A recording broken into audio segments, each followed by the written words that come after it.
Kiekvienas pastatas turi turėti savo kojas. Ką be paimsim, didžiulį bokštą ar mažą namelį. Kojos yra pastato pamatas. Pamatą padaryti nėra taip lengva, kaip mes galvojam. Kiekvienas pamatas remiasi į žemę, tai yra į gruntą, ant kurio jisai stovi. Va čia yra pirminė mūsų materija, nuo kurios ir prasideda pastato visos kaip didžiulio statinio statyba. Parenkant vietą, kur bus statomas pastatas, atsižvelgiama į daug grunto savybių. Daromi geologiniai tyrimai vien tam, kad nustatyti vandens lygį grunte. Tai yra ta priežastis, kuri labai kenkia pastatui arba atvirkščiai, jam padeda. Pamatai atremti į gruntą atlaiko visą pastatą ir atsižvelgiant į tai, koks pastatas bus, mes projektuojam pamatus. Jeigu mes statysim nedidelį namą,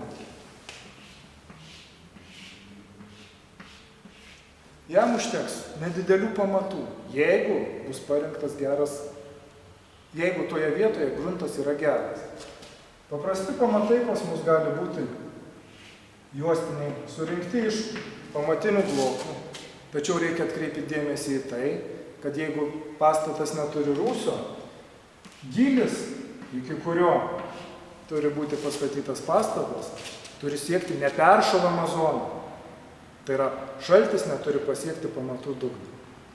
Jeigu šalia arba toliau mes statom aukštesnį pastatą,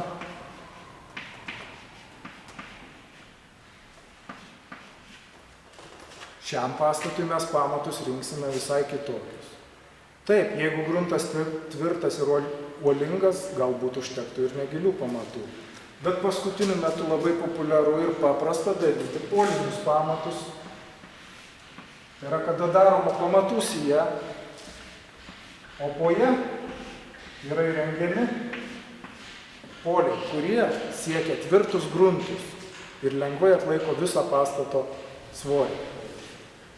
Jeigu mes turėsim ypatingą statinį, jam pamatas bus irgi ypatingas. Jeigu paimtumėm visiems žinomą televizijos bokštą, kokį pamatą pritaikyti tokiam milžiniškam pastatui?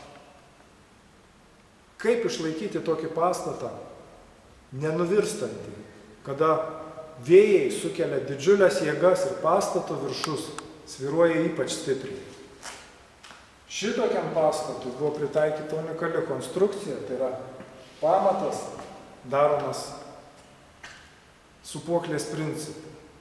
Pastatą leidžiama truputį suktis ant to pastato, bet jis niekad nevirs, kadangi svorio centras, tai yra visa pastato masė yra sukoncentruota statinio pamate pačioj žemiausioj vietoje. Jeigu mes paimsim visiems žinomą, bent jau Vilniuje, tai tikrai Europos centrą su didžiuliu pastatu ir prekybos centru, mes pamatytumėm tokį variantą.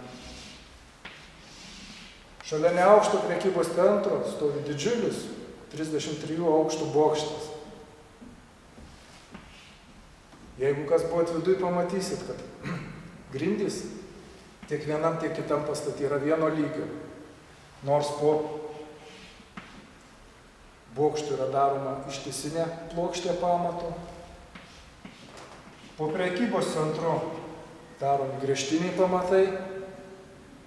Tačiau konstruktoriai skaičiuodami tokį dalyką įvertina grunto nuosėdį.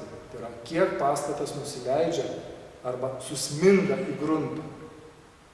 Pradėjus statyti bokštą, jo grindų lygis nuo pirmojo pastato skyrės 30 cm.